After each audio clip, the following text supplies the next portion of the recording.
Liza, what are you doing all alone here, sitting in the dark? Waiting for you. I knew you'd be along. Well, of course. I'm your mother. It's my job to be here when you need me. My mother, guarding the gates of hell, skipping through the flames to get a body count. Liza, I'm going to ignore that remark. It's just the pain talking. No, that's me talking. Telling you exactly how it is. Strike out at me if you must. But I know how lost and betrayed and alone and frightened you must be feeling right now. So all in all, it's been a pretty good day for you. Oh, no, Liza, my heart has just been aching for you. Ever since I heard about your situation. Did your heart start to ache before or after you took personal, private, unconfirmed information and started peddling it around town? You, Tad, and Liza, I'm tempted to inquire. Look, as Tad's employer, But yet a little voice keeps saying, don't go there ever again. Oh, the little voice of denial, Adam? Professional judgment. Well, Liza's professional judgment is seriously impaired right now. The only reason I'm telling you... Why don't you take this to a therapist? This is a television station, not a family counseling center. Your station manager is missing, Adam. She's probably avoiding you, hiding under a desk somewhere, waiting for you to vacate the premises. Adam, Liza is pregnant. Yeah. And if you don't believe me, you go and ask Ruth Martin. She's out there somewhere right now, alone and desperate. And true to form, Tad has jumped ship. Tad's the father. Well, he's the only man she's been with. Aside from you. Aside from... I am going to wring Tad's neck. Adam. Have you seen Liza? Well, first my son, and now my right hand. Who's next? Excuse me? If you were to ruin your life, I give less than a damn. But if you're going to take this station down with you, you have to answer to me, buddy. I'm going to think in all those years of skirt chasing, you would have mastered the fundamentals of birth control. Not to mention professional conduct. I take it Marion's been here. Yeah, you're a disaster. Yeah, well, you're out of line. You can always take a sex-crazed kid out of the back seat. But you can't make a man out of him, can you? Okay, now, go for... Well, you've outdone yourself yet again, Marion.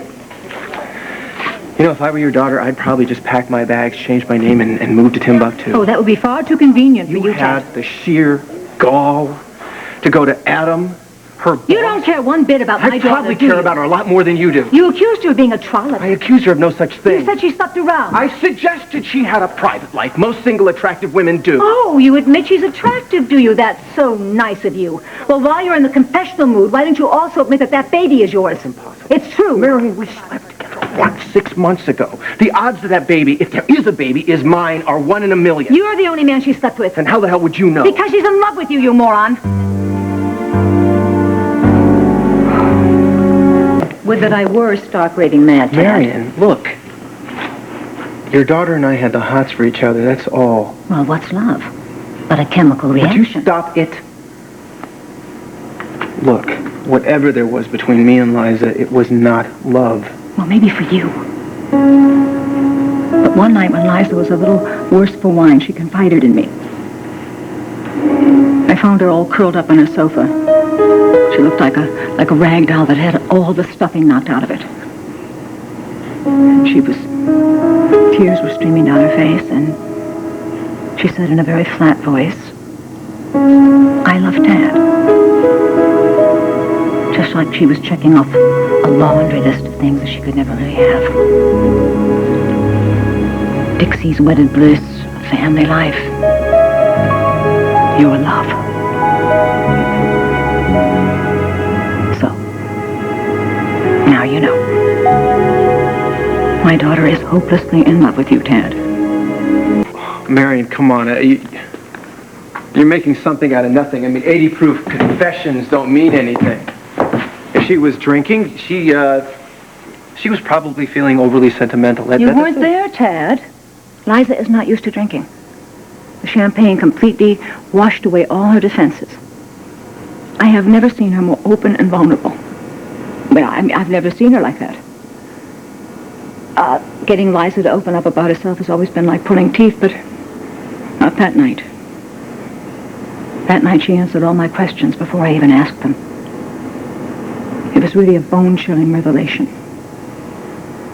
I take it this booze-fueled monologue wasn't solely about me. Oh, no, she got in quite a few good digs at me, but generally speaking, you were the topic du jour. And you must have loved that. Hardly. I told her that loving you was a big waste of time. But to my chagrin, she came to your defenses. Something, had the situation been reversed, you never would have done. I threw you out of my house on your ear in Liza's defense. Oh, please, Tad, macho posturing. You know, Liza has, she's just always had a blind spot where you're concerned. Quote, I'm going to stand by my man, even if that man would never really love me and never really could. End quote. Her exact words. What do you mean, her exact words? You were taking notes? No, I didn't have to. Those words just were seared right into my brain. And do you have any idea how hard that admission was for her to make? Oh, no, of course you don't. Do you? You don't know what it's like to love and be ignored in return, do you, Tad? If she was drinking, I'm sure she wouldn't appreciate you repeating it. Are you kidding? She would tear me limb from limb if she knew I was telling you this. So why risk it? Because Liza has too much pride for her own good. And because Liza is carrying your baby. And that, Tad, darling, changes everything.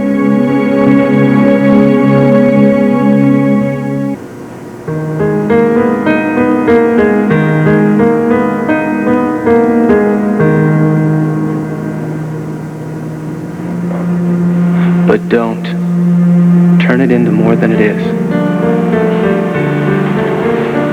Sex.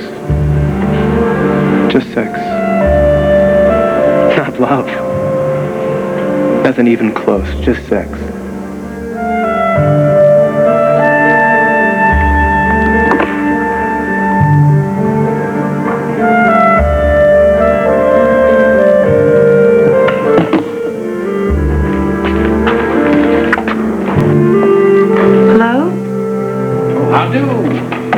Hi.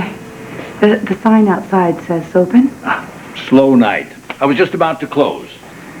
Well, I just stopped in for a glass of wine, Chardonnay. Oh, anything for a paying customer.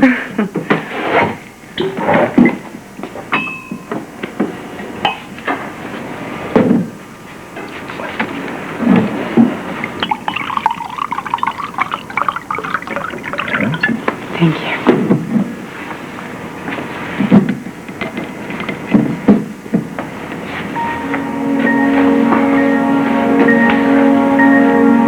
I'm sorry.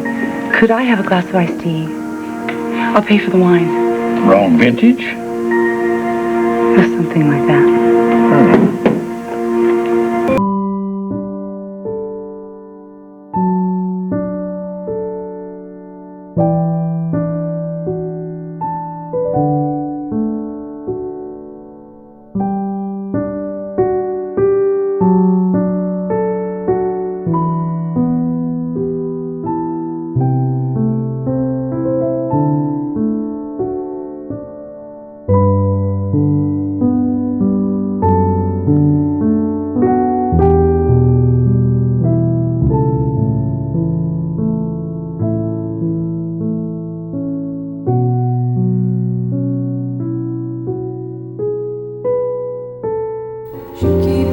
You're a hard person to find. I want to be. An unusual place to hide. I'm seeking solitude. I.e. with friends like me, why not? Please don't get maudlin. Buy yourself a drink. I was out of line. My mother got to you. Yeah, well, I should be used to it by now. Forget it. Not finished yet. Oh, please, just stop, okay? I've had a really Liza, busy day. do me a favor. Let me apologize.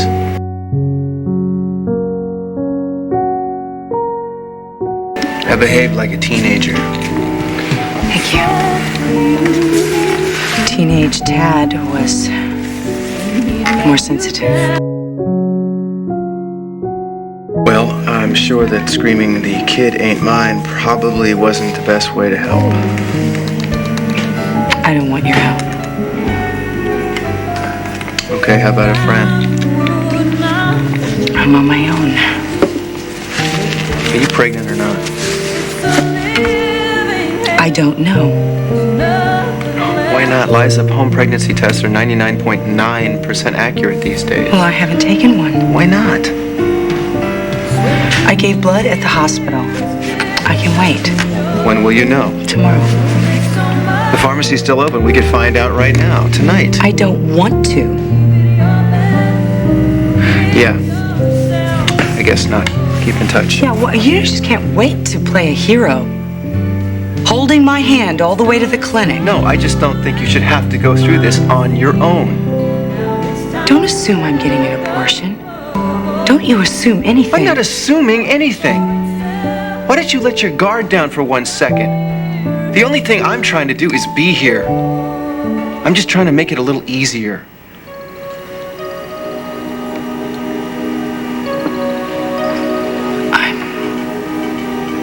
I'm scared. I don't know what I'm more scared of. Being pregnant or not being pregnant.